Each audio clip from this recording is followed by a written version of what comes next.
સંત Francis Xavier તીર્થધામ ગામડી આણંદ દ્વારા આયોજિત લોયોલાના સંત ઇગ્નાસી નવસંધ્યા ભક્તિનો ચોથો દિવસ.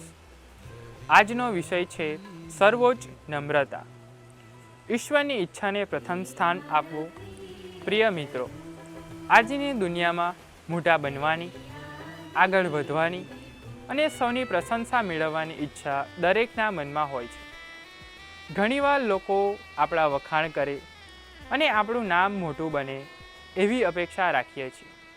પરંતુ સંત ઇગ્નાસ આપણને એક અલગ જ માર્ગ બતાવે છે, નમ્રતાનો માર્ગ. મિત્રો, જ્યારે આપણે નમ્ર બનીએ છીએ ત્યારે આપણું હૃદય ઈશ્વર માટે ખુલ્લું બને. નમ્ર વ્યક્તિ બીજાને નીચા નથી દેખાડતો, પરંતુ તેમને આગળ વધવામાં મદદ કરે છે. આજે થોડું વિચારીએ, શું મને વખાણની વધારે અપેક્ષા રહે છે? શું હું બીજાની સેવા આનંદથી કરું છું? આજે આપણે એક સંકલ્પ કરીએ. હું દરેક કાર્ય પ્રસિદ્ધિ માટે નહીં, પરંતુ ઈશ્વરના મહિમા માટે કરીશ. હું દરેક વ્યક્તિમાં ખ્રિસ્તને જોઈને પ્રેમ અને નમ્રતાથી સેવા કરીશ.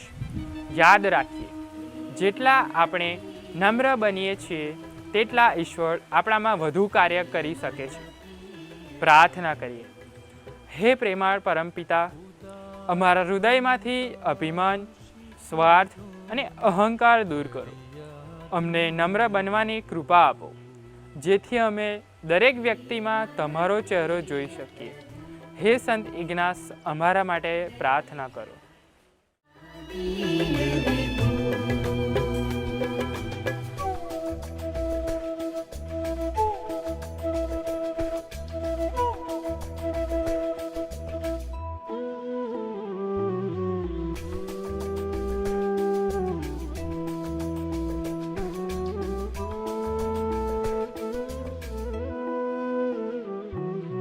જો જ્યાં કરું હું